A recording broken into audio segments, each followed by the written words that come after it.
Video ఆధారాలు ఫోటోలు అన్నీ ఉన్నాయి. ఇక్కడ ఉన్న మహిళా కమిషన్ పోతాం, ఇక్కడ ఉండే హ్యూమన్ రైట్స్ కమిషన్ కి పోతాం, అవసరమైతే జాతీయ మానవ హక్కుల కమిషన్ కి పోతాం, జాతీయ మహిళా కమిషన్ కాడికి కూడా పోతాం. ఇచ్చిన మాట నిలబెట్టుకోమని ప్రజాస్వామ్యంలో అడిగే హక్కు తప్పకుండా వాళ్ళకు ఉన్నది. వాళ్ళు అడిగిందేమి గొంతమ కోరిక కానే కాదు. ఇప్పటికైనా ముఖ్యమంత్రి స్పందించాలే. 16వ తారీఖు అసెంబ్లీ ప్రారంభం కాబోతా ఉంది. తిరిగి ఈ లోపల స్పందించి వారికి న్యాయం చేయి, లేకపోతే అసెంబ్లీలో కూడా నిన్ను వదిలిపెట్టాం.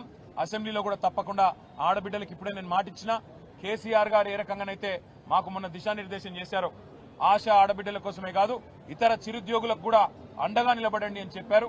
అదే ఆలోచనకు అనుగుణంగా 16వ తారీఖు నుంచి ప్రారంభమయ్యే అసెంబ్లీలో కూడా ప్రభుత్వాన్ని నిలదీస్తాం. మరొక వైపు మానవ హక్కుల సంఘం, అదేవిధంగా మహిళా కమిషన్ కూడా తప్పకుండా కలుస్తాం. దెబ్బలు తిన్న ఆడపిల్లలకు మేము చెప్పొచ్చాం, ఒకవేళ మీకు గనక ఇక్కడ ప్రభుత్వ వైద్యం సర్కారు వైద్యం మీకు సూట్ కాకపోతే నచ్చకపోతే